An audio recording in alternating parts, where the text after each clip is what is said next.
En el video anterior, sobre las 7 llaves para descifrar el Apocalipsis, mencionaba que la cuarta, la quinta y la sexta llaves son parte de un grupo de tipologías proféticas. Estas tipologías proféticas se refieren a la interpretación de ciertos símbolos, personajes o acciones, que actúan como prefiguraciones, es decir, sirven de ejemplos de verdades o enseñanzas espirituales más profundas o de acontecimientos futuros más trascendentes. Estas prefiguraciones casi siempre son del Antiguo Testamento y encuentran su cumplimiento en el Nuevo Testamento, principalmente en la vida y obra de Jesucristo, abarcando su primera venida, su ministerio sacerdotal y su segunda venida. En teología estos elementos prefigurativos se denominan tipos porque es un vocablo griego que significa ejemplo, modelo, sombra o maqueta, y su realización o cumplimiento se conoce como antitipo. Los tipos suelen ser literales y los antitipos suelen ser simbólicos. En vídeos anteriores ya he hablado de símbolos y de historias paralelas y en este vídeo nos vamos a concentrar en los patrones proféticos y vamos a ver un ejemplo bien claro que tal vez hayas oído mencionar, los 3 Elías. Pero quédate hasta el final porque veremos un segundo ejemplo que seguro te va a sorprender. Comenzamos. Lo primero que quiero hacer es explicarte cómo funcionan los patrones proféticos. El estudio de patrones bíblicos es un aspecto fundamental en la teología y la exégesis bíblica. Muchos teólogos y estudiosos han descubierto patrones recurrentes en las Escrituras. Estamos hablando de una profecía encadenada a varias historias de la Biblia a través de un patrón. Y este patrón a la vez está basado en paralelismos, que no es otra cosa que símbolos, personajes o acciones que se repiten. Coincidencias, elementos comunes, es lo mismo dicho de diferentes formas. Ahora bien, y aquí viene lo importante, para evitar interpretaciones forzadas o imaginarias, es muy importante que los paralelismos que demuestran el patrón siempre deben estar autorizados por la Biblia. No se puede inventar. Dios utiliza este lenguaje para que el pueblo de Dios pueda interpretar los símbolos.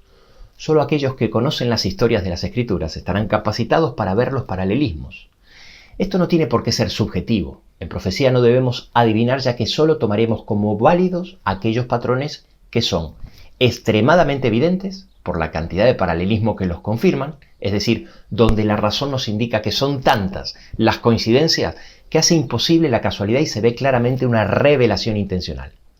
O señalado directamente por el texto bíblico, ya que la Biblia los vincula explícitamente. Cualquiera de las dos son suficientes, aunque muchas veces se dan ambas. Existen 2 tipos de paralelismo. Los paralelismos universales, que aparecen en todas las historias donde encontraremos el patrón, o los paralelismos selectivos, que aparecen en varias, pero no en todas. Este tema es muy importante. No es necesario que cada elemento común o coincidencia aparezca en todas las historias. Una vez que la relación entre las historias está demostrada y se ve claramente la vinculación entre ellas, por la cantidad de coincidencias que tienen en común, es muy probable que encontremos otros paralelismos selectivos que nos ayudarán a descifrar los símbolos y aunque no sean universales, aún así la relación es evidente. Otro tema importante es que lo que llamamos historia 1, historia 2, etc., muchas veces no es otra cosa que varias profecías que se han ido cumpliendo a lo largo de la historia. De esta forma Dios utiliza una misma historia o un mismo patrón para profetizar varios eventos. Seguramente oíste hablar de una profecía de doble cumplimiento. Bueno, esto está relacionado, pero por supuesto lo veremos más adelante y no es el tema de este video. Pero no quería dejar de mencionarlo. Lo importante, tal como dijimos anteriormente, es que los paralelismos que demuestran el patrón siempre deben estar autorizados por la Biblia. Muchas veces se utilizó esta herramienta o llave de patrones proféticos para llegar a conclusiones erróneas. Sistemas teológicos enteros se han desvirtuado de la sana doctrina por no respetar este principio. Pero pasemos de la teoría a la práctica y veamos un ejemplo que nos ayudará a entender fácilmente lo que venimos explicando y vas a ver qué interesante. Seguramente habrás escuchado hablar de los 3 Elías. Empecemos por la primera historia, la del profeta Elías. Un profeta que vivió en el siglo IX a.C. y su vida y obra es narrada principalmente entre Primera de Reyes capítulo 17 y Segunda de Reyes capítulo 2. Elías era un profeta que vivió en la época del rey Acab, el cual estaba casado con una mujer llamada Jezabel. Jezabel era una madre que fornicaba y era hechicera, tal como la describe Segunda de Reyes 9:22, donde habla de las fornicaciones de Jezabel, tu madre y sus muchas hechicerías. ¿Por qué la Biblia dice que Jezabel fornicaba? Porque era la cabeza de un sistema de adoración falsa. En Primera de Reyes nos dice que los 450 profetas de Baal y los 400 profetas de Acera comían de la mesa de Jezabel. Y tú te estarás preguntando, ¿qué tiene que ver ser idólatra con fornicaria? Bueno, en la Biblia mucho, porque para Dios la idolatría es fornicación. En la simbología bíblica, la iglesia verdadera es la mujer y Jesús el esposo. Y cuando se adora a otros dioses, es equivalente a fornicar. Por eso son muchos los textos que relacionan la idolatría con la fornicación. En Oseas 4:12, hablando sobre el pueblo que le consulta a su ídolo de madera, dice, porque espíritu de fornicaciones lo hizo errar y dejaron a su Dios para fornicar. Como en Hechos 15:20, donde exhorta a que se abstengan de las contaminaciones de los ídolos, de fornicación, etc. En 1 Corintios 10:7-8 dice, ni seáis idólatras como algunos de ellos, ni forniquemos como algunos de ellos fornicaron, y cayeron en un día 23.000, haciendo referencia al incidente del pueblo de Israel en el desierto, donde en Números 25, 1 y 2, dice que el pueblo empezó a fornicar con las hijas de Moab, las cuales invitaban al pueblo a los sacrificios de sus dioses. Por mencionar solo algunos textos donde Dios llama fornicarios a los que adoran ídolos.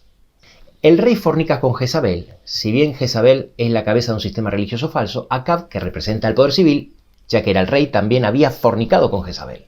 En 1 Reyes 16 dice que tomó por mujer a Jezabel y fue y sirvió a Baal y lo adoró. Y Elías lo acusaba a Acab de ser fornicario, diciéndole, tú y la casa de tu padre, dejando los mandamientos de Jehová y siguiendo a los Baales. Jezabel manipulaba al rey para sus fines. Dice 1 Reyes 21, pero no hubo nadie como Acab que se vendió a hacer lo malo ante los ojos de Yahvé porque Jezabel, su mujer, lo incitó. Su fin, el de Jezabel, era matar a los verdaderos profetas. En 1 Reyes 18:4 dice que Jezabel destruía a los profetas de Jehová y en 1 Reyes 19:1 dice que había ejecutado a espada a todos los profetas. En el versículo 2 dice que tenía la firme decisión de matar también a Elías. Elías lleva a los hijos de Israel a convertirse a Jehová. En 1 Reyes 18, 30 y 40 cuenta que Elías arregló el altar de Jehová que estaba arruinado, luego cayó fuego de Jehová, el cual consumió el holocausto, y viéndolo todo el pueblo se postraron y dijeron, Jehová es Dios. Finalmente los profetas de Jezabel, y más tarde ella misma, son destruidos. En la Biblia existe una vinculación intencionada entre el profeta Elías y Juan el Bautista. En el video anterior explico que no podemos buscar historias paralelas forzadas o imaginativas, sino que solo si el texto nos autoriza a través de la cantidad de elementos que no dejan lugar a dudas del paralelismo o autorizados directamente por el texto bíblico. En este caso se dan las dos cosas. ¿Autoriza el texto bíblico relacionar a Juan el Bautista con el profeta Elías? Sí, y más de una vez. Cuando el ángel Gabriel anuncia el nacimiento de Juan el Bautista en Lucas 1:17, le revela a Zacarías su padre que Juan nacerá con el espíritu y el poder de Elías. Y luego Jesús confirma 2 veces que Juan el Bautista era el Elías que debía de venir a preparar el camino del Mesías. En Mateo 11:14, haciendo referencia a Juan el Bautista, dice, él es aquel Elías que había de venir. Y luego en Mateo 17 Jesús dijo, Elías viene primero y restaurará todas las cosas, aclarando luego en el texto, en el versículo 13, que los discípulos comprendieron que les había hablado de Juan el Bautista. Ahora bien, en Juan 1:21 los levitas le preguntan a Juan si él era Elías y él dijo no soy. ¿Quiere decir esto que Juan contradijo al ángel Gabriel y a Jesús?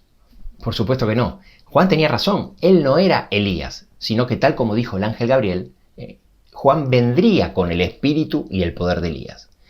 ¿Cuál era el espíritu y el poder de Elías que se manifestó en Juan? Bueno, para entender esto tenemos que conocer y comparar ambas historias. Existen tantos elementos en común entre la historia de Elías y Juan el Bautista que es imposible no darse cuenta que son 2 historias paralelas y por consiguiente una historia debe estudiarse a la luz de la otra para entenderla mejor. Volviendo al gráfico anterior podemos ver que los personajes que rodean a Juan el Bautista son análogos a los de Elías. Herodías, la madre de Salomé, al igual que Jezabel, fornicaba, en este caso con el hermano de su exmarido que también era el rey. El rey Herodes, al igual que Acab, fornicaba con Herodías. Mateo 14, 3, 4 dice que Herodes había enviado y prendido a Juan por causa de Herodías, mujer de Felipe, su hermano, porque se había casado con ella. Al igual que Elías acusaba al rey Acab, Juan el Bautista acusa al rey Herodes de su fornicación. Le decía: no te es lícito tener la mujer de tu hermano. Y entonces Herodes, al ser reprendido por Juan el Bautista sobre su matrimonio ilícito con Herodías, encerró a Juan en la cárcel. Al igual que Jezabel, Herodías manipulaba al rey para sus fines. En Marcos 6 dice: aunque Herodes temía a Juan sabiendo que era varón justo y santo, y oyéndole, se quedaba muy perplejo porque le escuchaba de buena gana. Y el rey se entristeció mucho, pero a causa del juramento al final tuvo que ceder a los deseos de Herodías de matar a Juan el Bautista, aunque él no quisiera, ya que ese era el objetivo final de Herodías.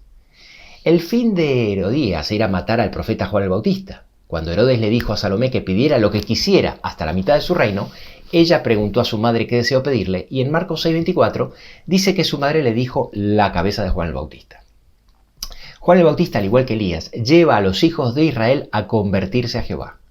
En Lucas 1, 16 y 17, hablando de Juan el Bautista, dice que hará que muchos de los hijos de Israel se conviertan al Señor Dios de ellos, para que, entre otras cosas, preparara al Señor un buen pueblo bien dispuesto.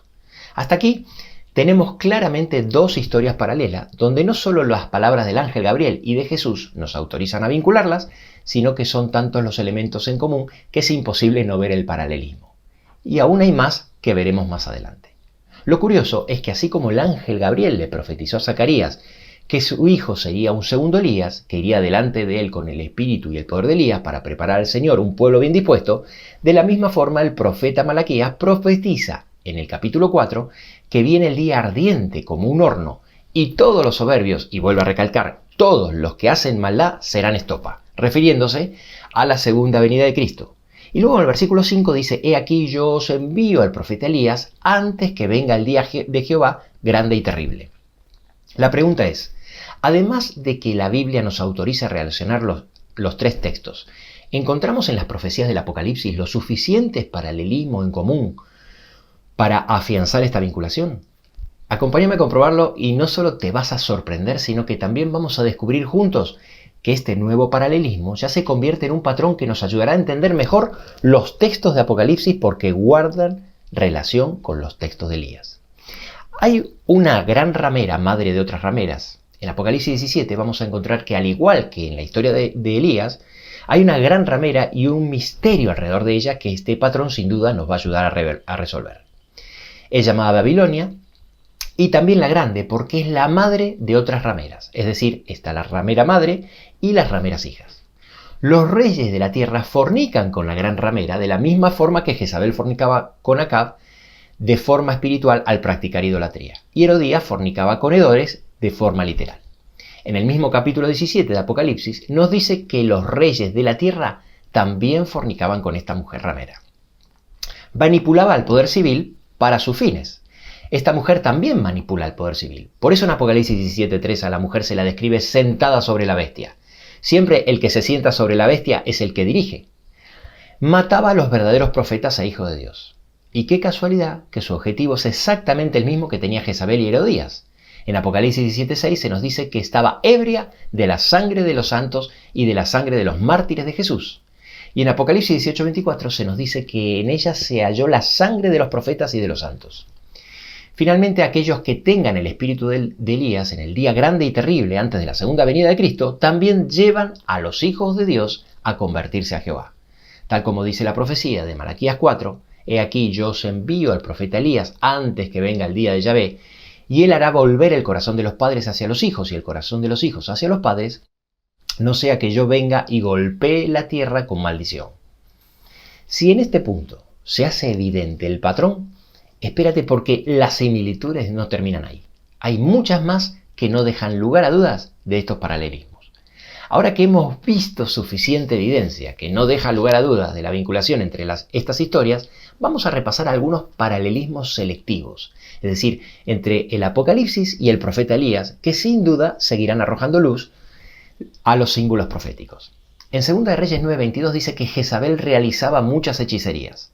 Lo mismo que dice de la Babilonia, que como ya hemos visto anteriormente, es la gran ramera donde la acusa en Apocalipsis 18:23 de que por su hechicería fueron engañados todas las naciones.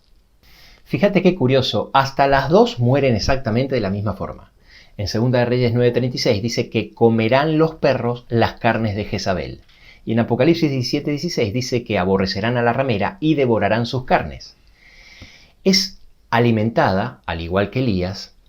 En 1 de Reyes 17:4 al 6 dice que Elías fue alimentado por Dios de forma milagrosa durante todo el tiempo que duró la sequía.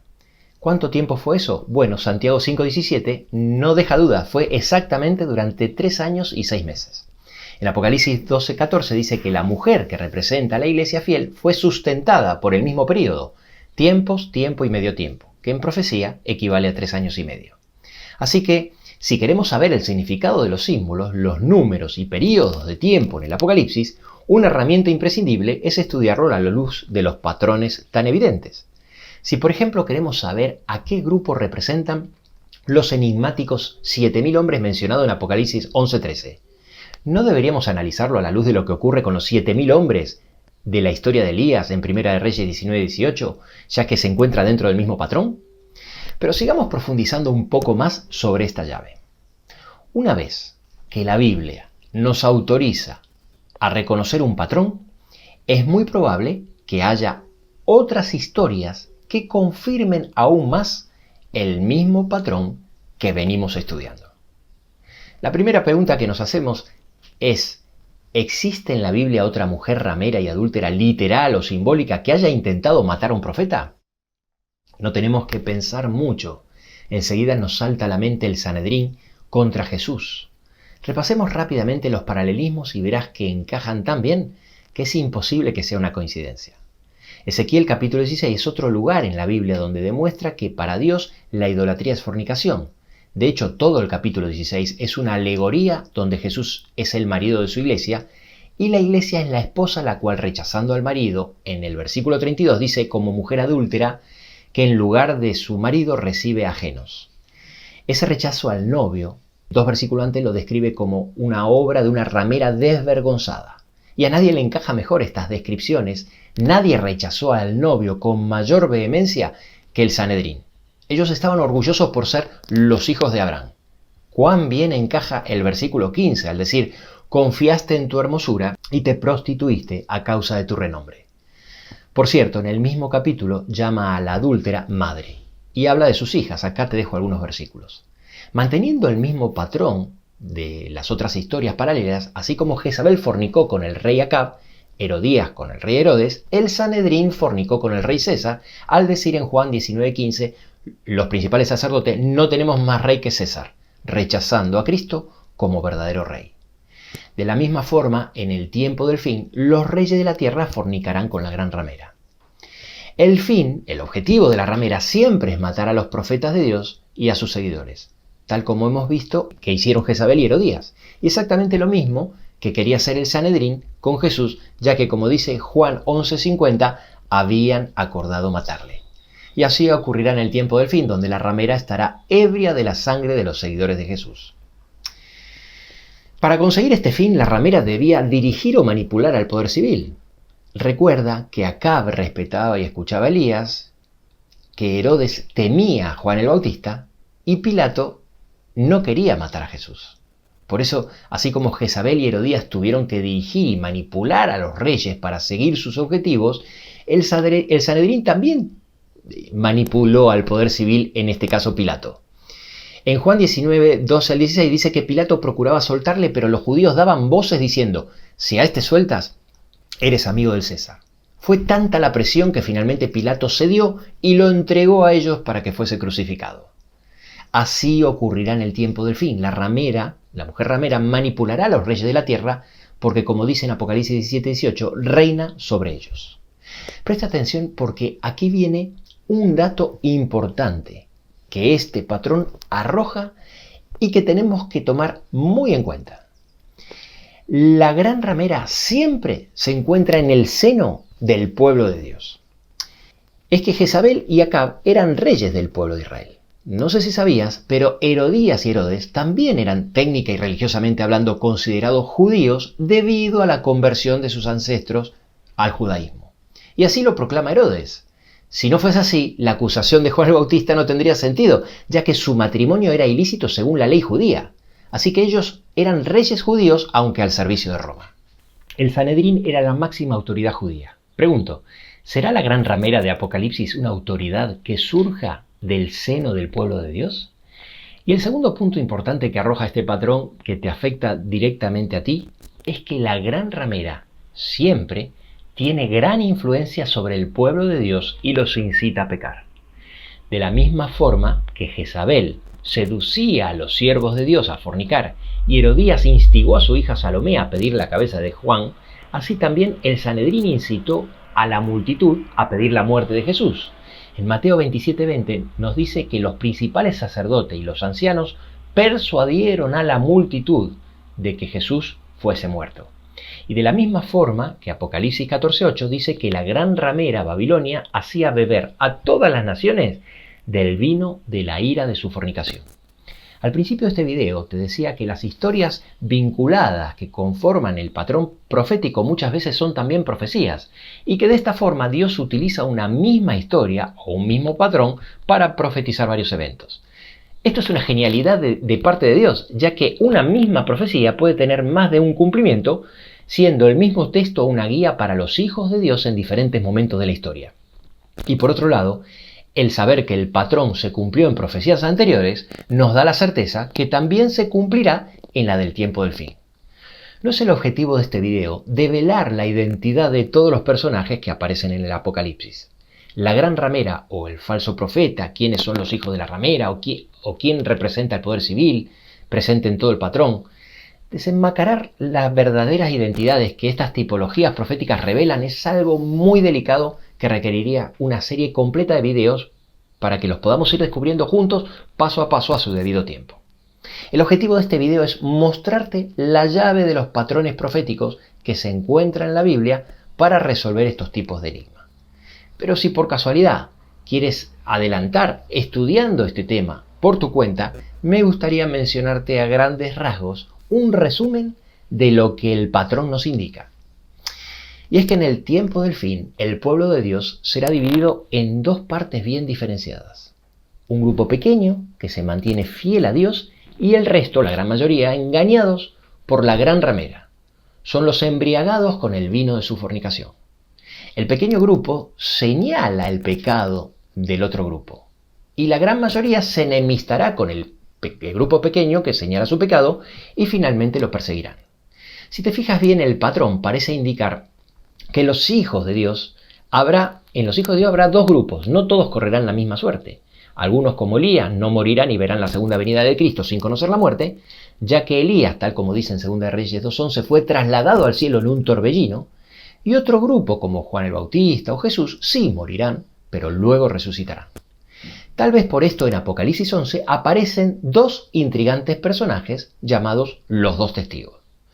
Cuando los describe en Apocalipsis 11:6, a uno los describe como aquel que puede cerrar el cielo a fin de que no llueva en los días de su profecía, una característica que solo coincide con Elías.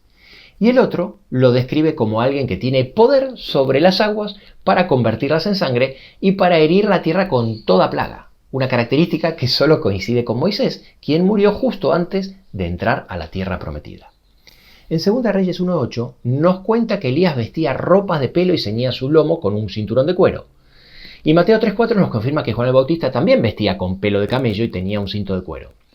Y en 1 Reyes 17:1 nos dice que Elías profetizó que no habrá rocío ni lluvia en esos años, los cuales Santiago 5, como hemos visto, confirma que eran 3 años y medio. Volviendo al capítulo 11 de Apocalipsis, donde habla de los dos testigos, en el versículo 3 dice que profetizarán por 1260 días vestidos de cilicio. ¡Qué tremendo paralelismo! Otra vez el mismo periodo de tiempo, ya que 1260 días en profecía son 3 años y medio. Y no sé si lo sabías, pero la ropa de silicio era una ropa austera que se utilizaba a base de pelos de cabra o pelos de camello. Pregunto, si queremos saber los detalles de estos testigos, ¿no sería lógico estudiarlos a la luz de este patrón?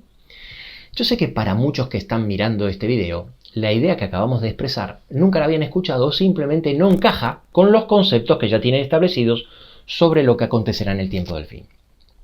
y que a pesar de las fuertes evidencias que presentan los paralelismos de este patrón profético, necesitas tiempo para asimilar esta información. Pero si utilizas la llave de los patrones proféticos en profundidad, será una herramienta que te despejará muchas dudas. Si a pesar de toda esta información necesitas mayor evidencia, presta mucha atención a lo que te voy a decir ahora. Antes de la intro de este video te decía que te quedes hasta el final porque íbamos a ver un segundo ejemplo de patrón profético que te iba a sorprender. Existe un segundo patrón en la Biblia, menos conocido, pero no por eso menos útil e interesante, que te va a ayudar a confirmar que nuestra conclusión va por buen camino. A lo largo de la Biblia, cada vez que el pueblo de Dios se divide para enemistarse uno con el otro, se observa siempre el mismo sorprendente patrón. En primer lugar, como el patrón quiere dejar bien en claro que estamos hablando del pueblo de Dios, siempre está representado por el número 12. Y al separarse, siempre de un lado quedan 2 y del otro 10. Y son los 10 los que se enemistan o se vuelven hostiles contra los 2. Veamos algunos ejemplos. Los 12 discípulos. En el Evangelio hay un hecho donde los discípulos forman dos grupos y uno se enemista con el otro. El hecho es narrado en Mateo 20. La madre de los hijos de Zebedeo le pide a Jesús sentar a sus hijos Santiago y Juan, uno a la derecha y el otro a la izquierda. Y en Mateo 20:24 dice que cuando los 10 oyeron esto, se enojaron contra los dos hermanos. Las 12 tribus de Israel. Cuando Salomón terminó su reinado, el reino se dividió en dos. El reino del norte, gobernado por Jeroboam, con las 10 tribus de Israel, donde se estableció un culto diferente al que Jehová había mandado, y el reino del sur, gobernado por su hijo Roboam, con las tribus de Judá y Benjamín, donde se mantuvo el culto verdadero, ya que allí estaba el templo de Jerusalén. Los 2 espías que envió Moisés a reconocer la tierra de Canaán. A pesar de ver grandes ciudades fortificadas y hombres de gran estatura, Josué y Caleb decidieron confiar en Dios y conquistar la ciudad, pero los otros 10 espías no quisieron y se opusieron al consejo de Josué y Caleb hasta el punto de querer apedrearlos junto con toda la multitud. José y sus hermanos, los 12 hijos de Jacob, de donde salen las tribus de Israel, pero claramente hay una distinción entre los 10 que traicionaron a José por un lado y José y luego Benjamín, el menor, que nunca llegó a participar de esa traición y que fue muy unido a José ya que ambos venían de la misma madre Raquel. ¿Tú crees que todo esto puede ser casualidad? No es casualidad que cuando Abraham negoció con el ángel la destrucción de Sodoma, en la negociación vaya bajando el número hasta quedarse en el número 10, donde finalmente el ángel le dice, por amor a los 10 no la destruiré. No es casualidad que en la parábola de Lucas 19 Jesús hable de 10 minas entregadas a 10 siervos, y no es casualidad que en la parábola de Mateo 25 Jesús hable de 10 vírgenes. Los 2 representan a los que hacen la voluntad de Dios y los 10 representan a los que se separan de su voluntad y a ellos va dirigido el llamado de Dios. Representan a los que tienen que volver al redil. Seguramente estos patrones te ayudarán a entender un poco mejor la naturaleza de los 2 testigos. La gran ramera, la hija de la ramera, los reyes de la tierra, etc. Pero esto, tal como dije antes, será parte de un estudio más profundo. Más adelante. En este video solo te comparto la llave de los patrones proféticos para que puedas ver el potencial de esta llave como herramienta imprescindible en tus estudios de profecía.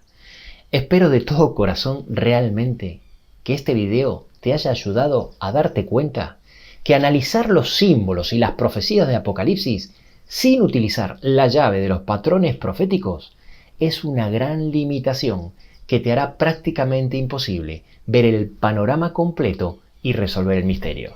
Nos vemos en el próximo video.